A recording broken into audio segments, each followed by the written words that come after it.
तो हेलो दोस्तों, आप सब कैसे होलिया हैं दोस्तों। मैं फिर से आ बियाह चुका हूँ आप सबके बीच धूराबा बहुत ही जबरदस्त होली पिचकारी का घुसल सॉन्ग ना लेकर 2025 पूराबा का होली सॉन्ग जो होलिया बहुत जबरदस्त बियाह मैटर होने वाला है। धूराबा तो चलिए टाइम को बर्बाद ना करते पिचकारी हैं, घुसल मुखड़ा ना को शुरू करते हैं। पूराबा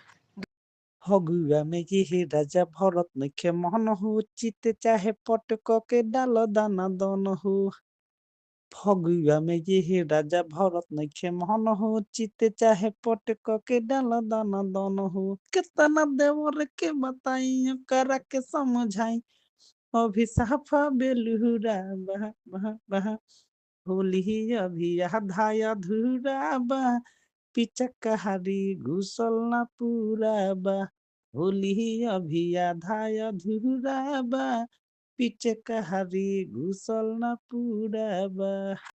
मन से डाल तनी रह सजना महा भीगे जाबे मोरा यहाँ बलमुआ कर तनी हुड़ दह कि दिन रात लिपटल रह कोरोना मन उदास होली में सटल रह बाटे देवरे न दान देखी भाग्य समान खाली झोंकत धुरा बा होली अभी आधा अधूरा बा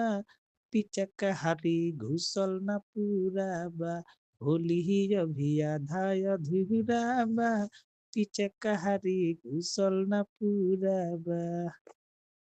कहले पतिया विशेष मृत्युंजय होलिया भइल कलेश कदना लहंगा के गिल तू डाली के रंगवा यौरी मुबिल हो जावे हमर फिर मिल जावे तुहरा से दिल नाही रंग साया साड़ी दी के तनो गाड़ी है आदत बुरा बहा बहा होली अभी आधा अधूरा बा पिचकारी घुसल न पूरा बा होली अभी आधा अधूरा बा